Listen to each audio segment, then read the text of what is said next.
Delhi NCR में भीषण ठंड और बर्फबारी का अलर्ट आज यानी 25 जनवरी 2026 को एक बड़ी खबर बनकर उभरा है। भारतीय मौसम विभाग आईएमडी ने उत्तर भारत के कई हिस्सों में कड़ाके की ठंड, शीतल लहर यानी कोल्ड वेव और घने कोहरे का अलर्ट जारी किया है।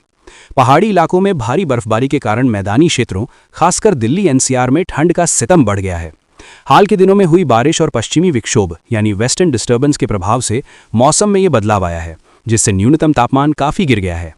मौजूदा स्थिति और तापमान। आज दिल्ली में न्यूनतम तापमान 4 से 6 डिग्री सेल्सियस के बीच दर्ज किया जा रहा है, जो सामान्य से 2 से 4 डिग्री कम है। कुछ रिपोर्ट्स में ये 4.6 डिग्री तक पहुंच गया, जो इस सीजन का सबसे कम तापमान माना जा रहा है। अधिकतम तापमान दिन में 17 से 19 डिग्री सेल्सियस के आसपास रहने की उम्मीद है, लेकिन तेज बर्फीली हवाओं यानी आइसी विंड्स के कारण महसूस होने वाला ठंड 0 डिग्री से भी नीचे जा सकता है। एनसीआर के इलाकों जैसे नोएडा, गाजियाबाद, गुरुग्राम और फरीदाबाद में भी यही हाल है। सुबह के समय घना कोहरा छाया रहता है, जिससे विजिबिलिटी 50 से 200 मीटर तक गिर जाती है। इससे ट्रैफिक और उड़ानों में भारी व्यवधान आ रहा है। पहाड़ों में स्थिति और गंभीर है। जम्मू कश्मीर, हिमाचल प्रदेश, उत्तराखंड और लद्दाख के ऊंचे इलाकों में भारी बर्फबारी हो रही है। कई जगहों पर सड़कें बंद हो गई हैं और आईएमडी ने 25-26 जनवरी के लिए येलो ऑरेंज अलर्ट जारी किया है। इस बर्फबारी का सीधा असर दिल्ली एनसीआर पर पड़ रहा है, क्योंकि ठंडी हवाएं मैदानों की ओर तेजी से आ रही हैं। अलर्ट और प्रभाव। आईएमडी ने दिल्ली एनसीआर के लिए शीतल लहर का अलर्ट जारी किया है, जिसमें अगले 2-3 दिनों में न्यूनतम तापमान 5 से 6 डिग्री और गिरने की संभावना है। घने कोहरे का येलो अलर्ट भी है, खासकर सुबह के समय। पंजाब, हरियाणा, राजस्थान और उत्तर प्रदेश के कुछ हिस्सों में भी कोल्ड डे या सिवियर कोल्ड वेव की चेतावनी है। 9 राज्यों में बारिश बर्फबारी का अलर्ट है, लेकिन दिल्ली में आज बारिश की संभावना कम है। मुख्य रूप से बादल छाए रहेंगे और ठंडी हवाएं चलेंगी। इस ठंड से आम जनजीवन प्रभावित हो रहा है। स्वास्थ्य जोखिम। हार्ट, सांस और जोड़ों की बीमारियों वाले लोगों के लिए खतरा बढ़ गया है।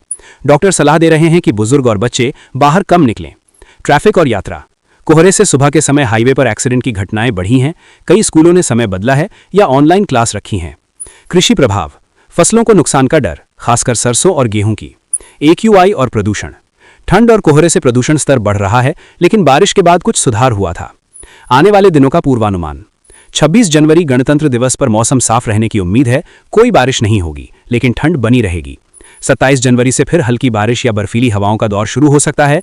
आईएमडी के अनुसार जनवरी के अंत तक ठंड का यह दौर जारी रह सकता है, लेकिन फरवरी से तापमान में धीरे धीरे बढ़ोतरी हो सकती है। सावधानियां और सलाह। गर्म कपड़े पहने, कई लेयर में। घर में हीटर या बॉयलर का इस्तेमाल सावधानी से करें। वेंटिलेशन रखें। बाहर निकलते समय मास्क और ग्लव्स जरूर लगाएं। कोहरे में गाड़ी चलाते समय लो बीम लाइट और धीमी स्पीड रखें। हाइड्रेटेड रहें। गर्म पेय जैसे अदरक वाली चाय लें। यह ठंड उत्तर भारत के लिए सामान्य है, लेकिन इस बार पश्चिमी विक्षोभ के कारण ज्यादा तीव्र है। मौसम विभाग लगातार अपडेट दे रहा है, इसलिए आधिकारिक ऐप या वेबसाइट mausam.imd.gov.in चेक करते रहें। दिल्ली एनसीआर के लोगों से अपील है कि ठंड को हल्के में ना लें और जरूरी सावधानियां बरतें।